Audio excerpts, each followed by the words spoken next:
എല്ലാവർക്കും പുതിയൊരു വീഡിയോയിലേക്ക് സ്വാഗതം. വെറും 2 വിസിലിൽ 10 മിനിറ്റ് കൊണ്ട് തയ്യാറാക്കിയെടുക്കാൻ പറ്റിയ നല്ലൊരു കുക്കർ ചിക്കൻ മന്തിൻ്റെ റെസിപ്പിയുമായിട്ടാണ് ഞാൻ വന്നത്. പൂ പോലത്തെ ചോറും വെന്തുടഞ്ഞ ചിക്കനും ഒക്കെ ആയിട്ട് അടിപൊളി ടേസ്റ്റുള്ള നല്ലൊരു മന്തിയാണ്. ഇതുപോലെ നിങ്ങൾ മന്തി ഉണ്ടാക്കാൻ തുടങ്ങിയാൽ പിന്നെ ഇതുപോലെ ഉണ്ടാക്കൂ. അത്രയും എളുപ്പമാണ്, അതുപോലെ തന്നെ അത്രയും നല്ല ടേസ്റ്റാണ്. അപ്പോൾ നമുക്ക് വേഗം തന്നെ നോക്കാം ഇതെങ്ങനെയാണ് ഉണ്ടാക്കുന്നതെന്ന്. അതിന് മുമ്പായിട്ട് ആരെങ്കിലും സബ്സ്ക്രൈബ് ചെയ്യാതെ വീഡിയോ കാണുന്നുണ്ടെങ്കിൽ, അതുപോലെ എൻ്റെ വീഡിയോ ഇഷ്ടപ്പെടുകയാണെങ്കിൽ മറക്കാതെ ഒന്ന് സബ്സ്ക്രൈബ് ചെയ്ത് സപ്പോർട്ട് ചെയ്യണേ. പിന്നെ ലൈക്ക് ചെയ്യാനും ഷെയർ ചെയ്യാനും മറക്കരുത്. അപ്പോൾ നമുക്ക് വേഗം തന്നെ എങ്ങനെയാണ് ഈ നല്ലൊരു മന്തി റെഡിയാക്കുന്നതെന്ന് നോക്കാം. ആദ്യം തന്നെ നമുക്ക് മന്തി റെഡിയാക്കാനുള്ള അരിയൊന്ന് വെള്ളത്തിൽ കുതിർത്തി വെക്കാം. അതിന് വേണ്ടിയിട്ട് 2 കപ്പ് ബസ്മതി റൈസാണ് ഞാൻ എടുത്തിന്. ഞാൻ ബസ്മതി റൈസ് കൊണ്ടാണ് കേട്ടോ അധികവും മന്തി റെഡിയാക്കൽ. നിങ്ങൾക്ക് ബസ്മതി റൈസോ അല്ലെങ്കിൽ സെല്ല റൈസോ എടുക്കാം. അതൊരു ബൗളിലേക്ക് ഇട്ടിട്ട് നന്നായിട്ടൊന്ന് കഴുകിയതിന് ശേഷം മുങ്ങിക്കിടക്കാൻ പാകത്തിന് വെള്ളം ഒഴിച്ചിട്ട് ഒരു 20 മിനിറ്റ് കുതിരാനായിട്ട് അടച്ച് മാറ്റി വെക്കാം. 20 മിനിറ്റ് ആകുമ്പോൾ അതിൻ്റെ വെള്ളമൊക്കെ ഒന്ന് ഊറ്റിക്കളയണം, അത് മറക്കരുത്. പിന്നെ ഞാനിതാ ഇതുപോലൊരു കുക്കർ എടുത്തിട്ടുണ്ട്. അതിലേക്ക് നന്നായിട്ട് കഴുകി വെള്ളമൊക്കെ കളഞ്ഞെടുത്ത 1 കിലോ ചിക്കനാണ് എടുത്തിന്. അത് ഇട്ട് കൊടുക്കാം.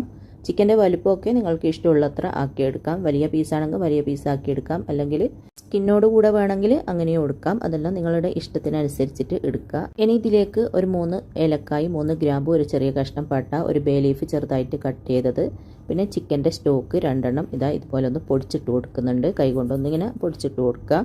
പിന്നെ പൊടികൾ ചേർത്ത് കൊടുക്കാം. 1 ടീസ്പൂൺ മന്തി മസാല. മന്തി മസാലൻ്റെ വീഡിയോ ഞാൻ ചെയ്തിട്ടുണ്ട്, ലിങ്ക് ഞാൻ താഴെ കൊടുക്കാം. 1/4 ടീസ്പൂൺ മഞ്ഞൾപ്പൊടി, 1 ടേബിൾ സ്പൂൺ കാശ്മീരി മുളക് പൊടി. കാശ്മീരി മുളക് പൊടി തന്നെ എടുക്കുക, അപ്പോൾ നല്ലൊരു കളർ കിട്ടും. മുളക് പൊടിക്ക് പകരം നിങ്ങൾക്ക് വേണമെങ്കിൽ റെഡ് ഫുഡ് കളർ ചേർത്ത് കൊടുത്താലും മതി. ഇനി ഇതിലേക്ക് ചെറുതായിട്ട് കട്ട് ചെയ്തെടുത്ത ഒരു ക്യാപ്സിക്കവും ചെറുതായിട്ട് കട്ട് ചെയ്തെടുത്ത ഒരു തക്കാളിയും ചേർത്ത് കൊടുക്കാം. തക്കാളി ഒന്നുകിൽ ചെറുതായിട്ട് കട്ട് ചെയ്തിട്ട് ചേർത്ത് കൊടുക്കുക, അല്ലെങ്കിൽ മിക്സിൻ്റെ ജാറിലിട്ടിട്ടൊന്ന് അരച്ചിട്ട് ചേർത്ത് കൊടുക്കുക. പിന്നെ ഹാഫ് ലെമൺ പിഴിഞ്ഞ് കൊടുക്കുക. 1 ടേബിൾ സ്പൂൺ ഇഞ്ചി വെളുത്തുള്ളി പേസ്റ്റ്, 3 ടേബിൾ സ്പൂൺ ഓയിലും 1 ടേബിൾ സ്പൂൺ ബട്ടറും ചേർത്ത് കൊടുക്കുക. ബട്ടർ കയ്യിലുണ്ടെങ്കിൽ ചേർത്ത് കൊടുക്കുക, അല്ലെങ്കിൽ ഒരു 4 ടേബിൾ സ്പൂണോളം ഓയിൽ ചേർത്ത് കൊടുത്താൽ മതി. എന്നിട്ട് ഇതെല്ലാം കൂടി നന്നായിട്ട് കൈവച്ചിട്ട് മിക്സാക്കി കൊടുക്കുക. എല്ലാം നല്ലതുപോലെ മിക്സ് ആവണം. ആ ഒരു ചിക്കനിലേക്ക് എല്ലാം പിടിക്കുന്ന രീതിയിൽ നന്നായിട്ട് മിക്സാക്കി കൊടുക്കുക. പിന്നെ ഞാൻ കുറച്ച് ഉപ്പും കൂടെ ഇട്ട് കൊടുക്കുന്നുണ്ട്. ആദ്യം ഇട്ട് കൊടുക്കാൻ മറന്നിട്ടുണ്ടായിരുന്നു. പിന്നെ ഉപ്പിടുമ്പോൾ ശ്രദ്ധിക്കണം, നമ്മൾ 2 ചിക്കൻ്റെ സ്റ്റോക്ക് ഇട്ടിട്ടുണ്ട്, അതുകൊണ്ട് അല്പം ഉപ്പിട്ട് കൊടുത്താൽ മതി. എല്ലാം കൂടെ നല്ലതുപോലെ ഒന്ന് മിക്സാക്കി കൊടുത്തിട്ടുണ്ട്. ഇനി നമുക്കിതാ ഇതുപോലെ ഒന്ന് നന്നായിട്ട് ലെവലാക്കിയതിന് ശേഷം ഇതൊന്ന് അടച്ചു വെക്കാം.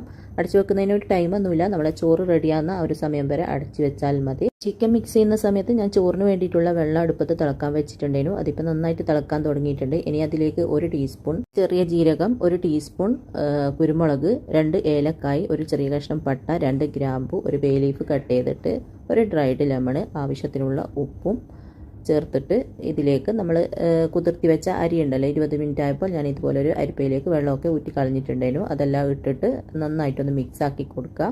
ഇനി ഇത് നന്നായിട്ടൊന്ന് തിളച്ച് ഒരു ഹാഫ് വേവാകുന്നത് വരെ നമുക്ക് വേവിച്ചെടുക്കാം. ഒരുപാട് വെന്ത് പോവേണ്ട, ഒരു ഹാഫ് വേവാക്കിയെടുത്താൽ മതി. അപ്പോൾ ഇതാ നല്ലതുപോലെ ഒന്ന് തിളക്കാൻ തുടങ്ങിയിട്ടുണ്ട്. ഇനി ഇതിലേക്ക് 1 ടേബിൾ സ്പൂണോളം ഓയിൽ ഒഴിച്ച് കൊടുക്കാം. പിന്നെ ഒരു ഹാഫ് ക്യാരറ്റ് ചെറുതായിട്ടൊന്ന് കട്ട് ചെയ്തെടുത്തിട്ടുണ്ട്, അതും കൂടെ ഇട്ട് കൊടുക്കാം. അങ്ങനെ എല്ലാം ഇട്ട് നന്നായിട്ട് തിളച്ച് ഒരു ഹാഫ് വേവായിട്ടുണ്ട് കേട്ടോ. ഈ ഒരു രീതിയിൽ ഒരു ഹാഫ് വേവാകുമ്പോൾ അടുപ്പ് ഓഫാക്കിയിട്ട് വെള്ളത്തിൽ നിന്ന് ചോറ് കോരിയിട്ട് നമുക്കൊരു അരിപ്പയിലേക്ക് ഇട്ട് കൊടുക്കാം. അരിപ്പയിൽ ഇട്ടിട്ട് ഒരുപാട് സമയമൊന്നും വെക്കരുത്. ഇട്ട ഉടനെ തന്നെ നമ്മൾ മാരിനേറ്റ് ചെയ്ത് വെച്ച ആ ഒരു കുക്കറിലേക്ക് ഈ ചോറ് ഇട്ട് കൊടുക്കുന്നുണ്ട്. ഒരുപാട് സമയം വെച്ച് അതൊന്ന് ഡ്രൈ ആയി പോകരുത് കേട്ടോ. ഉടനെ തന്നെ നമ്മൾ മാരിനേറ്റ് ചെയ്ത് വെച്ച ആ ഒരു ചിക്കനില്ലേ, ഇനി നമ്മൾ ആ ചിക്കനെ ഒന്നും അനക്കുന്നില്ല, അതിൻ്റെ മുകളിലായിട്ട് ഈ ചോറ് ഇട്ട് കൊടുക്കുകയാണ് ചെയ്യുന്നത്. അപ്പോൾ മുഴുവൻ ചോറും ഇതുപോലെ ഇട്ട് കൊടുക്കുക. ആ ഒരു നനവോട് കൂടെ തന്നെ ഇട്ട് കൊടുക്കണം. നിങ്ങൾക്ക് വേണമെങ്കിൽ അരിപ്പ കയ്യിലോണ്ട് കോരിയിട്ട് നേരിട്ട് ടീയിലേക്ക് ഇട്ട് കൊടുക്കാം. ഞാനൊന്ന് അരിപ്പയിലേക്ക് ഇട്ടുവെന്നേ ഉള്ളൂ. എന്നിട്ട് ഇതുപോലെ മുകൾ ഭാഗമൊക്കെ ഒന്ന് ലെവലാക്കിയതിന് ശേഷം ഇതിൻ്റെ മുകളിലായിട്ട് നമുക്ക് ഒരു 3-4 പച്ചമുളക് ഇതുപോലെ ഇട്ട് കൊടുക്കാം. ഞാനിതിൽ കളറൊന്നും ഒഴിക്കുന്നില്ല കേട്ടോ, കളറിൻ്റെ ആവശ്യമൊന്നുമില്ല, അല്ലാതെ തന്നെ നല്ല കളർ ഉണ്ടാവും. പിന്നെ ഒരു ചെറിയ കഷ്ണം അലുമിനിയം ഫോയിൽ വെച്ചിട്ടുണ്ട്, അതിലേക്ക് ഒരു ചെറിയ കഷ്ണം ചാർക്കോൾ കത്തിച്ച് വെച്ചിട്ട് 1/2 ടീസ്പൂൺ ഓയിൽ ഒഴിച്ച് കൊടുക്കുക. അപ്പോൾ നന്നായിട്ട് പുകഞ്ഞ് വരും. അന്നേരം ഉടനെ തന്നെ നമുക്കിതൊന്ന് അടച്ച് വെക്കാം. ഇത് ചെയ്യുന്നെങ്കിൽ ചെയ്യുക, അല്ലെങ്കിൽ ചെയ്യണമെന്ന് നിർബന്ധമൊന്നുമില്ല. പക്ഷേങ്കിൽ ആ ഒരു റൈസിന് നല്ലൊരു സ്മോക്കി ഫ്ലേവർ വരുമ്പോൾ ആ ഒരു മന്തിൻ്റെ നല്ലൊരു ടേസ്റ്റ് കിട്ടുക. ഇനി അടച്ച് വെച്ചിട്ട് ചട്ടി ഒരു മീഡിയം ഫ്ലെയിമിൽ വെച്ചിട്ട് ഒരു 2 വിസിൽ വരുന്നത് വരെ നമുക്കൊന്ന് വേവിച്ചെടുക്കാം. അപ്പോഴത്തേക്ക് നമ്മുടെ മന്തി എല്ലാം റെഡി ആയി കിട്ടും. അപ്പോൾ 2 വിസിൽ വന്നപ്പോൾ ഞാൻ അടുപ്പ് ഓഫ് ആക്കിയിട്ടുണ്ടേനു. പിന്നെ അടുപ്പ് ഓഫ് ആക്കിയിട്ട് ഒരു 10 മിനിറ്റ് വെക്കുക കേട്ടോ, ആ ഒരു കുക്കറിൻ്റെ പ്രഷറെല്ലാം പോകുന്നത് വരെ. അതിനുശേഷം ഇതുപോലെ തുറന്ന് നോക്കുക. എന്നിട്ട് ചാർക്കോൾ എടുത്ത് മാറ്റിയതിന് ശേഷം ഇതൊന്ന് മിക്സ് ആക്കി കൊടുക്കുക. നല്ല പൂ പോലത്തെ ചോറാണ്, നല്ല തമ്മാമിൽ ഒട്ടിപ്പിടിക്കാണ്ട് നല്ല കറക്റ്റായിട്ട് നല്ല പൂ പോലത്തെ ചോറായി കിട്ടിയിട്ടുണ്ട്.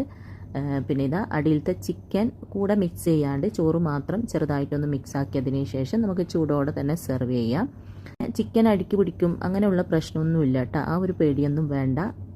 ഒട്ടും അടിക്ക് പിടിക്കൂല. അതുപോലെ നല്ല ചിക്കനെല്ലാം നന്നായിട്ട് വെന്ത് നല്ല അടിപൊളിയായിട്ട് കിട്ടും. കാണുമ്പോൾ തന്നെ നിങ്ങൾക്ക് മനസ്സിലാകുന്നുണ്ടാകും ചിക്കനെല്ലാം അടിപൊളിയായിട്ട് വന്നിട്ടുണ്ട്.